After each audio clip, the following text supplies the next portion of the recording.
गोविंद दियो लसाई कि भाई गुरु और गोविंद में किसको मैं बड़ा समझूँ, मैं इसको नहीं समझ पा रहा। लेकिन मैं उस गुरु महाराज की बलिहारी जाता कि जिन्होंने उस भगवान का रास्ता हमको बताया, उसके पास पहुंचाने की हम पे कृपा की, क्योंकि रास्ता बताने वाला पहुंचाने वाला से बड़ा और कोई आपका साथी नहीं, जो आपको सरल तरीके से किसी न किसी साधना भावना से, किसी न किसी सेवाओं से आपका गुरु महाराज काम कर देंगे। हमको आप मालूम और खबरात नहीं पड़ेगी। इसलिए जो मथुरा से आदेश आए हम आपके पास लेके हर एक बार आएंगे, हर एक बार आपको सूचना की जाएगी। आपका कर्म, आपका फल उस पर मानना, अमल करना और उस पर चलना न चलना ही आपका था। लेकिन हम अपनी प्रार्थनाओं को लेकर बराबर गुरु महाराज की दया से इस संगतों के बीच में जाएंगे। और हम आपसे भी ये प्रार्थना करते, जो भी सत्संगी चाहे इधर के चाहे उधर के कोई भी आपके संपर्क में है, आप सब मुझसे बताना। पंजाब संगत का जो कार्यक्रम होता है वो दाना मंडी में इस जगह पे होता है, और इनका जो भंडारा चलता है, हमारा भंडारा जो चलता है मालिक की दया से बराबर गौशाला के सामने अस्थाई तौर पे वहीं पे भंडारे का शेड लगा और वहीं पे सब कार्यक्रम वहीं पे होते हैं। तो आने वाले दिसंबर के लिए भी हम आपसे योजना बताएं कि आप सभी लोग अभी से उस तैयारियों में जुट जाइएगा, क्योंकि ये बहुत बड़ा कार्यक्रम इस संगत के लिए भी और मथुरा में भी होने वाला। और पहले से आप सभी अपनी सूचना दे देंगे ताकि उसी हिसाब से बराबर व्यवस्था की जा सके, क्योंकि वो मालिक की व्यवस्था है। कोई हमारा भंडारा या आपका किसी एक का भंडारा नहीं, वो अखंड भंडारा हम यदि उसको नाम दिया जा रहा।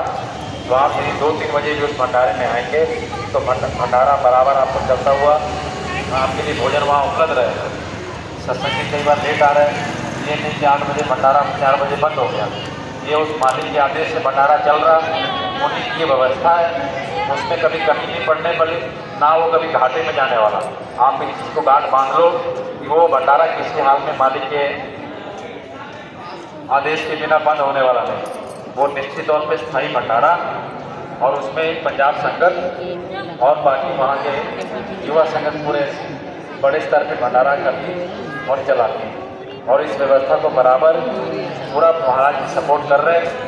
उन्हीं के बनाए गए करते रहे टेंट व्यवस्थाओं, इतनी बड़ी लाइटों की व्यवस्था, आप समझो इतनी बड़ी समस्या आपको होती थी। जाने के बाद वहाँ गाड़ना पड़ता था खंबा, वहाँ टेंट गाड़ने पड़ते थे, 3-3 दिन तक बुरा हाल होता था, 2 दिन तक।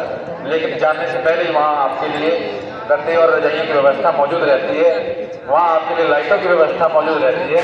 जब इतना कुछ मालिक ने किया तो आपको इतना समझने में कैसे देर लगी, कैसे समस्याएं आपके लिए आ गई कि हमें महाराज जी में से और किसी व्यक्ति विशेष में से मालिक को चुनने में देरी हो रही थी। तो हमको आपको समझना चाहिए, यदि मालिक उसमें पूरी सपोर्ट कर रहे हैं तो हमको आंख बंद करके मथुरा की तरफ निशाना बांधना चाहिए, ना कि किसी व्यक्ति विशेष के पीछे चल के कि मथुरा नहीं जाएंगे, वो नहीं जा रहे, उनकी गाड़ी नहीं जा रही तो हम नहीं जाएंगे। भले हम छोड़ दें, लेकिन आप ये समझो कि मथुरा ने आपका काम किया, गुरु महाराज ने आपका काम किया, मालिक ने आपका काम किया, तो आप मालिक को पकड़ के चलो।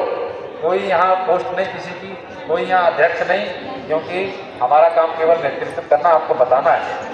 हमारे नाम पे कोई लेटर या ऐसा कुछ उपलब्ध नहीं कि आप ये समझो कि हम आपको डराएंगे धमकाएंगे, ऐसा कोई नहीं। जब हम आपको लगे कि हम मथुरा से अलग जा रहे हैं, आप छोड़ दो, आप मथुरा जाना आना करो, उनकी व्यवस्थाएं आपको मिलेंगी। वो भंडारा पंजाब के नाम से चल रहा, आगे भी चलेगा।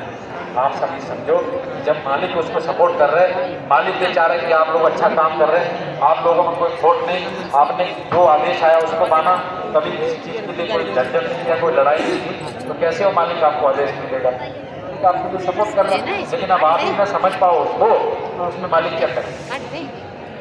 क्या उसमें मालिक करेगा कि भाई आपको बचाया जा रहा। अभी भी मालिक ने बोला कि भाई आपका पंजाब प्रांत का भंडारा वहाँ गौशाला के सामने लगता, अगर कोई नहीं आया तो कोई बात नहीं, आप लोग आते, आपकी भी व्यवस्था थी। अब आप लेकिन सोचो कि किसी आदमी को बचाएंगे ना, तो मालिक से बड़ा कोई नहीं। हम तो उनके लिए काम कर रहे हैं, बराबर आँख बंद करके उनके लिए काम किया जाएगा। जो उनके आदेशों को मानेगा वो बच जाएगा, और जो नहीं माने मालिक जाने उनका काम करेंगे। तो हम आपसे प्रार्थना करेंगे कि हम मालिक के लिए, गुरु महाराज के लिए बराबर काम कर रहे हैं, उन्हीं की आज्ञा में रहकर हम लोग काम करेंगे। यदि उनका आदेश हो गया, जो उनका आदेश हो जाए, यदि वो बोल दे कि भाई आपने आज तक कुछ नहीं किया, तो उसको मानो कि भाई हमने कुछ नहीं किया। केवल धनी थोड़ा कि हमने लाखों रुपए दिया लेके और मालिक उसको सेवा समझ रहे, तो सेवा नहीं, वहाँ धन की कमी नहीं है, वहाँ पर्याप्त धन है। महात्माओं के पास कभी धन की कमी रहने वाली है। आप समझ रहे कि हम 20,000 दे देंगे, हम 50,000 दे देंगे उससे, अरे वो इतनी बड़ी सेवाएं ऐसे लोग दे यार बैठे कि आप हमको महीना लगता देने में, वहाँ के आदमी 2 मिनट में इतनी सेवा दे देता है कि आप समझोगे नहीं। ये धन के लिए महात्मा नहीं भागते, धन उनके पैरों की धूल है। ये लक्ष्मी देवियाँ ये सब उनके लिए, आप समझो कि ये तो महात्माओं के आगे पीछे घूमने वाली चीज़ें। देवी देवता देखते हैं हमको कि भाई किसी हिसाब से हमारा कल्याण हो जाए, और हम आप समझ रहे कि हमने बड़ी सेवा दे दी और हमारा कोई नाम नहीं और हमें कुछ नहीं रहा। हाँ, इतने बड़े जब गुरु महाराज को कोई भूल गए लोग, उन्होंने इतना बड़ा सत्संग काम किए, और हम अपने मान सम्मान के लिए संगतों में नाराज हो जाते हैं कि हमको कोई मान नहीं रहा, हमको कोई पूछ नहीं रहा। अरे भैया आप सेवा करो, गुरु महाराज की सेवा करो। जब सेवा करोगे देखो मालिक तुमसे प्रेम करेगा, कहाँ तुम्हारी व्यवस्थाओं को देखतों को तुरंत वो खत्म कर देगा। भाई किसी तरह की हमको संगीत को प्रेरित कोई दिक्कत ना आए, कोई इनको समस्या ना आए, लेकिन आप उन पर भरोसा नहीं करते, आप उन पर नाराज हो जाते कि भाई हमारा आज काम नहीं हुआ, आज हमारी संगत। हर एक आदमी के लिए सोचे संगत केवल हमारे हिसाब से काम हो जाए, हम ऐसा काम कर लेंगे, हम वैसा काम कर लेंगे, तो व्यवस्था कैसे चलेगी? व्यवस्था को चलाने के लिए व्यवस्था बनाएगी, उस व्यवस्था को मानोगे नहीं और सोचोगे आज हम अपने हिसाब से काम कर ले, आज हमको उसने ये बोल दिया, उसने ये बोल दिया, और इसी काम में आप सब रह जाओगे, सेवाओं से पीछे हट जाओगे। सेवाओं से जहाँ पीछे हट जाओगे वहाँ काल तुरंत आपको घेर लेगा। वो तो तैयार बैठा कि किसी हिसाब से उल्टा सीधा कोई काम करे, हम इसको घेरे, क्योंकि आदेश मान नहीं रहे हो, गुरु महाराज की बातों पर चलोगे नहीं, और काल जब छेड़ देगा तब गुरु महाराज के पास रोते आओगे कि भैया आपने हमको बचाया नहीं, आपने हमको काम नहीं किया, लेकिन आपने उनकी बातों को माना, जो उन्होंने आदेश दिया उसको तो माना नहीं। और जब काल जो हमें छेड़ेगा वो तैयार बैठा किसी हिसाब से मैं इसको जकड़ूँ, किसी हिसाब से मैं इसको फंसाऊँ कि ये तो आदेश मान रहा।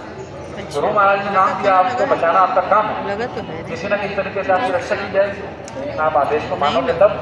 कितना बड़ा उदाहरण सिखों के गुरुओं का आता कि भाई चबूतरा बनाने के लिए कहा गया, अब वो बूढ़े हो गए गुरु महाराज, तो कितने सत्संगी को आदेश हुआ, अब सत्संगी सोच रहे कि गुरु महाराज तो बूढ़े हो गए, कभी ये बनवा रहे हैं चबूतरा, फिर इसको तोड़वा रहे हैं, कितनी बार बनवाया गया, कितनी बार तोड़ा, करते कराते इतनी बड़ी भीड़ थी, एक ही जना उसकी जना, और उसको उसने बोला कि भाई आप गुरु महाराज आप जब कितनी बार बोलो कितनी बार आप बनाएंगे, आप इसको तोड़वाओ, अगर इसमें कोई कमी है दोबारा उससे बनवाओ, जो आदेश आए उसको मानो।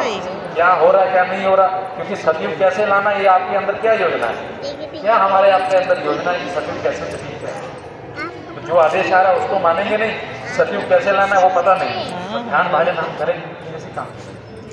इसलिए हमारा आपसे यही अनुरोध और आपसे प्रार्थना है, शाकाहारी का प्रचार आप ये समझते कि हम लोग कहाँ आके बैठ जाते, कहाँ आके हम बैठे, कहीं सत्संग है नहीं, समस्या सबको लगती है। और अब उसके लिए योजना बनाई जा रही, जब उज्जैन के अंदर तैयार हो जाए, एक जमीन तैयार हो जाए, सब लोग को अड्डा मिल जाएगा, कुछ ना कुछ समय निकाल के सब लोग आना जाना करेंगे, और सक्रियता बढ़ेगी और संगत तैयार होगी। तो उसी सबके योगदान के लिए, काम के लिए हम सब आपसे अपील करते कि महाराज आज्ञा में रहकर हम काम कर रहे हैं, आप इसको समझो और उनके आदेश से काम करो, और गुरु महाराज को उन पर निशाना रखो, उनको साथ ये 18 सितंबर के अंदर तैयारी करेंगे, जो योजना होगी आपसे बताते हैं। और कार्यक्रम है इसकी सेवा 2 तारीख, आने वाली 2 तारीख, उससे पहले हमें भेजनी, जितनी सत्संगी भाई बहनों ने अपने संकल्प किए, आप सभी लोग अपनी अपनी सेवाएं उसमें जरूर डाल दीजिएगा 2 तारीख से। और